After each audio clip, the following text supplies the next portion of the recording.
Halo Seekers, kita berjumpa lagi dalam edisi Bible Study dari Cermin Kebenaran yang tentunya membahas hal yang menarik.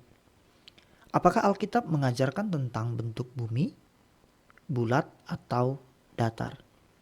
Seekers, penciptaan adalah hal yang sangat menarik untuk dibahas sejak dahulu kala hingga saat ini.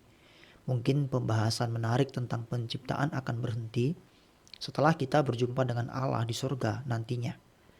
Salah satu hal yang tetap menarik dan hangat untuk didiskusikan adalah tentang bentuk bumi. Allah adalah satu-satunya sumber kebenaran. Kebenaran Allah dinyatakan dalam Alkitab. Iman Kristen mengakui Alkitab di atas semua sumber pengetahuan lainnya sebagai firman Allah yang diilhami. Ajaran yang bertentangan dengan Alkitab adalah salah menurut definisinya.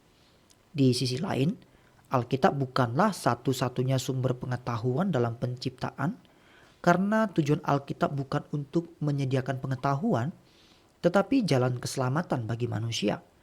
Kita bisa baca di dalam Ulangan pasal 29 ayat 29 dan Yohanes pasal 21 ayat 25. Misalnya, Alkitab tidak berusaha untuk mengajarkan matematika. Sebagai contoh, 2 tambah 3 sama dengan 5. Alkitab juga tidak berusaha untuk mengajarkan kimia. Rumus kimia air adalah H2O. Atau mungkin tentang biologi, mengenai binatang atau tumbuh-tumbuhan. Atau banyak bidang pengetahuan lain yang terbukti dengan sendirinya benar meskipun tidak ada dalam firman Tuhan. Sebab segala kebenaran adalah kebenaran Allah. Oleh karena itu kita tidak dapat menjadi buta terhadap kebenaran umum atau kebenaran alam yang nyata. General truth. Kita juga tidak boleh mengabaikan atau menghilangkan sumber-sumber kebenaran di luar Alkitab selama tidak bertentangan dengan kitab suci. Lalu bagaimana dengan bentuk bumi? Bulat atau datar? Seekers, meskipun Alkitab tidak mengajarkan bahwa bumi itu datar, Alkitab juga tidak secara eksplisit mengajarkan bahwa bumi itu bulat. Beberapa bagian memungkinkan untuk ditafsirkan bahwa bumi bulat, seperti Ayub 26 ayat 7 dan Yesaya pasal 40 ayat 22. Ayub 26 ayat 7 berkata demikian. Allah membentangkan utara di atas kekosongan dan menggantungkan bumi pada kehampaan. Yesaya pasal 40 ayat 22 berkata, Dia yang bertahta di atas bulatan bumi yang penduduknya seperti belalang. Dia yang membentangkan langit seperti kain dan memasangnya seperti kemah kediaman. Dalam hal bentuk bumi, Alkitab tidak pernah secara eksplisit menyatakan bentuk bumi kita. Alkitab juga tidak mengusulkan untuk mengajarkan desain fisik bumi secara eksplisit di titik manapun. Tetapi Alkitab menegaskan bumi bulat secara implisit di berbagai tempat. Misalkan, kisah penciptaan dalam Kejadian 1 mengatakan bahwa bumi dimulai sebagai air saja.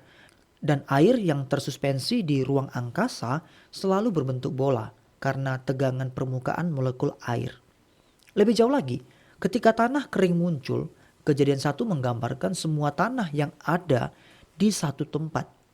Dalam Kejadian 1 ayat 9 sementara semua air dikumpulkan dengan cara yang sama. Secara geometris ini hanya dapat terjadi pada bola. Dan karena itu Kejadian 1 menyiratkan bahwa bumi bulat. Namun demikian Alkitab bukanlah satu-satunya sumber informasi kita tentang bentuk planet ini. Ilmu pengetahuan dahulu kala menegaskan bentuk bumi bulat. Pada awal abad ke-6 sebelum Masehi, manusia memiliki bukti matematis yang menunjukkan bahwa bumi berbentuk bulat.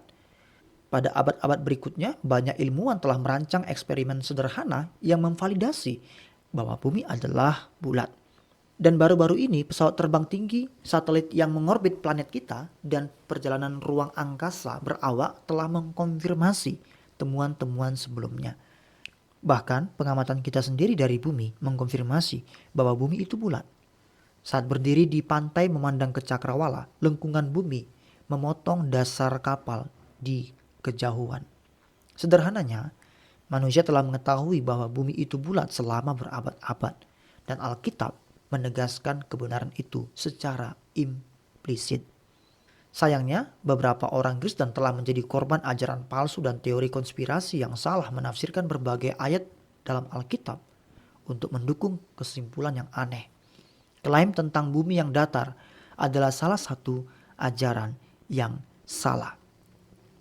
Nah, kelompok bumi datar memiliki argumentasi Alkitabiah berdasarkan penafsiran mereka terhadap beberapa ayat Alkitab. Seperti Wahyu pasal 7 ayat 1 dikatakan tentang 4 penjuru bumi.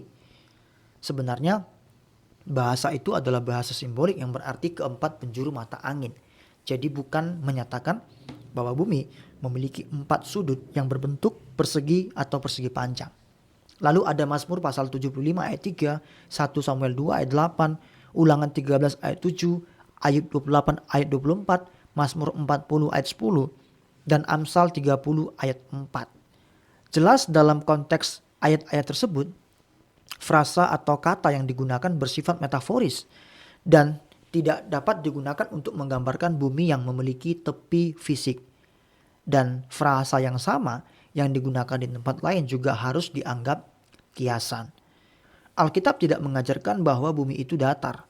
Rujukan ke bumi dalam Alkitab seringkali tidak merujuk kepada planet bumi, tetapi bagian dari tanah kering yang dibatasi oleh air. Misalnya dalam Kejadian 1 ayat 10 mengatakan Allah menamakan tanah yang kering itu bumi, dan air yang terkumpul itu disebutnya laut.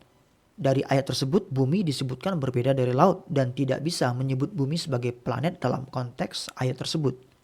Setiap orang Kristen juga jangan sampai tertipu oleh ajaran palsu yang menentang kebenaran yang sederhana dan mempromosikan mitos-mitos baru dan sensasional. Paulus mengatakan minat seperti itu akan menjadi bukti akhir zaman ketika orang percaya tersapu oleh ajaran palsu. 2 Timotius 4 ayat 3 berkata demikian, karena akan datang waktunya orang tidak dapat lagi menerima ajaran sehat, tetapi mereka akan mengumpulkan guru-guru menurut kehendaknya untuk memuaskan keinginan telinganya. Seekers, popularitas pengajaran bumi datar di antara beberapa orang percaya yang tertipu adalah indikasi dari upaya musuh untuk mengalihkan orang percaya dari pekerjaan kerajaan dengan obrolan kosong dan apa yang disebut pengetahuan yang sebenarnya adalah mitos sensasional. Paulus mengatakan mempelajari ajaran yang benar membutuhkan ketekunan. Tetapi beberapa orang lebih suka telinga mereka digelitik oleh mitos-mitos sensasional. Musuh menggunakan mitos yang menarik seperti bumi yang datar untuk mengalihkan orang percaya dari hal-hal yang benar-benar penting dari Alkitab.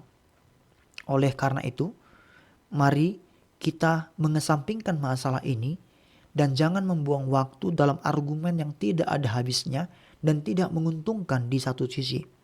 Marilah kita kembali ke Alkitab mencari pemahaman yang berarti tentang Kristus dan perjalanan rohani Anda bersama Dia yang akan membawa Anda kepada kekekalan. Alkitab adalah firman Allah yang ditulis oleh para penulis pilihan Allah melalui ilham Roh Kudus. Hal itu tertulis dalam 2 Petrus 1 ayat 21 dan 2 Timotius 3 ayat 16. Sesuai 2 Timotius 3 ayat 16, tujuan Alkitab ditulis adalah untuk mengajar, untuk menyatakan kesalahan, untuk memperbaiki kelakuan, dan untuk mendidik orang dalam kebenaran.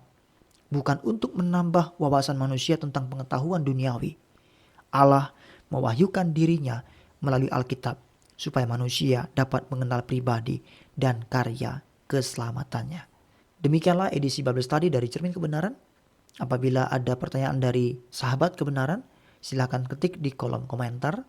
Dan apabila konten ini memberkati sahabat kebenaran, silahkan komen, share kepada orang-orang banyak supaya mereka pun mendapatkan berkat yang sama dengan kita. Sampai jumpa dalam edisi Bible Study Cermin Kebenaran berikutnya.